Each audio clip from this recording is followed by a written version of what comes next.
Вечно ќе ја сакам, горка ја своја, скопи кажени.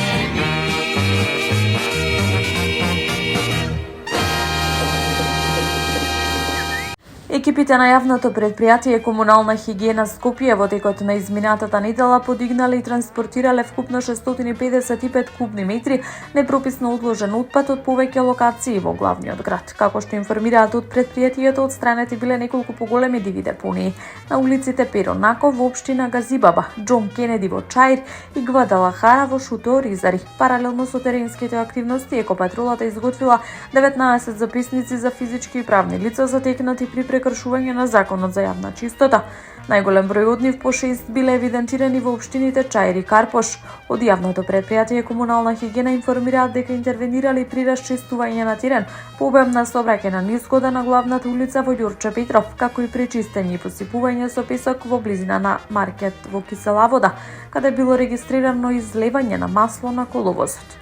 Надлежните апелираат граѓаните да престанат со одлагање отпад на јавни сообраќајни површини, нагласувајќи дека таквите практики директно ја загадуваат животната средина и го загрозуваат јавното здравје. Потсетуваат дека мешаниот комунален отпад треба да се фрла исклучиво во наменските садови, а кабастиот отпад може бесплатно да се одложи во Центарот за селекција во Карпош секој ден од 7 до 19 часот. Градоначалникот на општина Илинден Александар Ѓорѓиевски информираше дека започна реконструкцијата на повеќе наменското спортско игралиште во населеното место Мралино, проект кој има за цел да обезбеди поквалитетни услови за спорт и рекреација на жителите, особено на младите.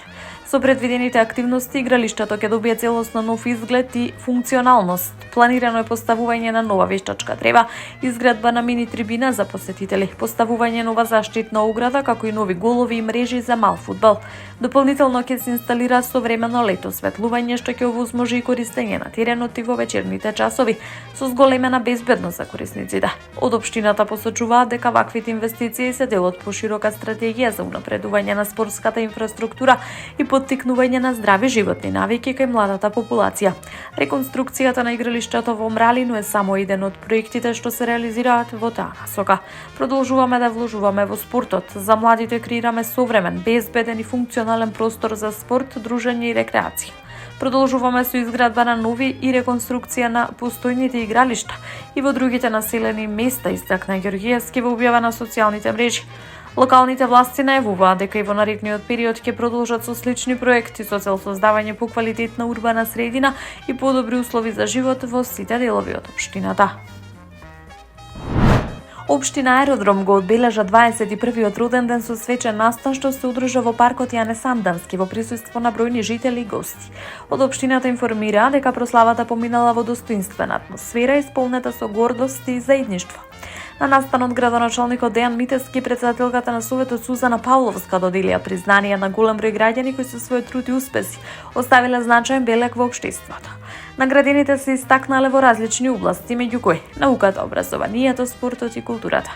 Од општина Аеродром порачаа дека континуирано стојат за своите жители, поддржувајќи ги нивните идеи, труд и достигнување. Посебен акцент беше ставен на младите, кои, како што истакнуваат, представуваат двигател на развојот и носители на идните успеси. Општина Аеродром ги поддржува своите жители, секогаш ги поттикнува нивните идеи и труд и ги препознава успесите кај секој поединец. Гордоста расте со секој нов успех. Младите се нашата сила, тие носат енергија и визија. Во нив иднината на Аеродром соопштија од општината. Во својата порака по повод јубилејот од локалната самоуправа нагласија дека новите генерации трасираат светол и успешен пат напред, упатувајќи честитки до сите граѓани со повик за заедничко градење на подобра и поуспешна заедница.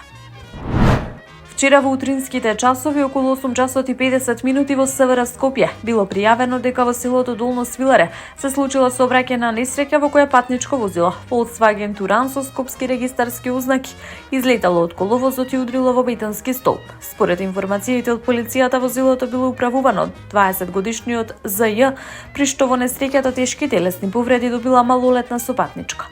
Со полесни телесни повреди се здобиле возачот и уште еден малолетен сопатник, сите жители на селото. Повредените лица биле пренесени и им била укажана медицинска помош во комплекс клиники Мајка Тереза, каде што биле констатирани повредите. Увид на местото на несреќата извршила екипа од СВР Скопје. Причините за несреќата дополнително се утврдуваат. Жичницата до Милениумскиот крст на Водно нема да биде во функција во периодот од 21 до 24 април поради спроведување редовна техничка контрола, информираат од ЈСП Скопје. Како што соопштуваат надлежните, контролата ќе ја реализираат стручни тимови од Допел Маер, компанија производител на системот, со цел да се обезбеди безбедно и непречено функционирање на жичницата.